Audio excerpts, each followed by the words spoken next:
Another thing that I've seen a lot during the lockdown through the virtual consultations has been actually traction alopecia. So that's the kind of hair loss that happens mainly at the temples here, and you get really significant thinning.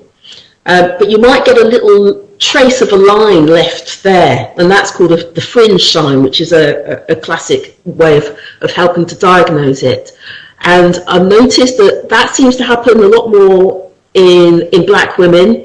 It's not quite clear whether it's down to genetics, but hair care practices are thought to play a significant part.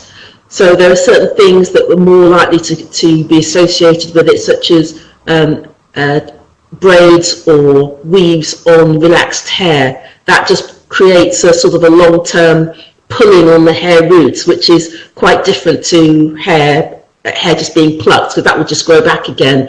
But as you kind of pull over a prolonged period of time, there's damage is done to the hair follicle, which in the early stages is reversible, but if it carries on for too long, it can become potentially irreversible. So that's something I've seen a lot of, and I think part of the reason for that was because people didn't have access to their hairdressers.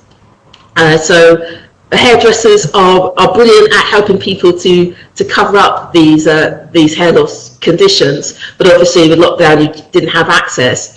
And I think also Zoom, we were all kind of forced to go onto onto Zoom, whether we liked it or not, and people found that they had to kind of look at themselves for about an hour at a time, and then they realised, actually I've got an issue here. So that was it was traction alopecia. I think that's the thing I've seen the most commonly over the last couple of months. Okay. Can you give an example of a celebrity who has traction alopecia? I'm sorry, picture. I'm only laughing because I use this slide in every presentation I do about traction alopecia, and it's poor Naomi Campbell, unfortunately. She's suddenly become the poster girl for traction alopecia, and we know why, because we saw her in the 90s when she had her long hair weave, which looked very glamorous at the time, but it was causing long-term traction it was long-term pulling on those hair roots, and she's left with a very thin hairline. So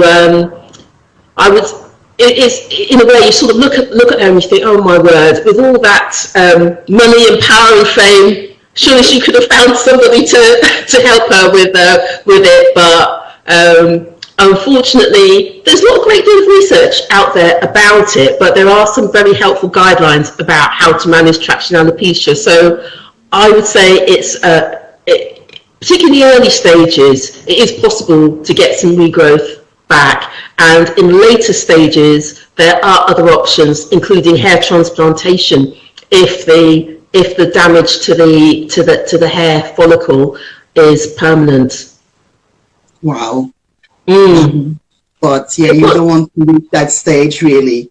No, but you can. There are things that can be done. So I would say the most important thing, I think, if people listening take one message home from today's interaction, it's don't put braids on relaxed hair, and don't put weaves on relaxed hair, because I've seen some people do that immediately after they've had their hair relaxed, which is absolutely the worst thing to do.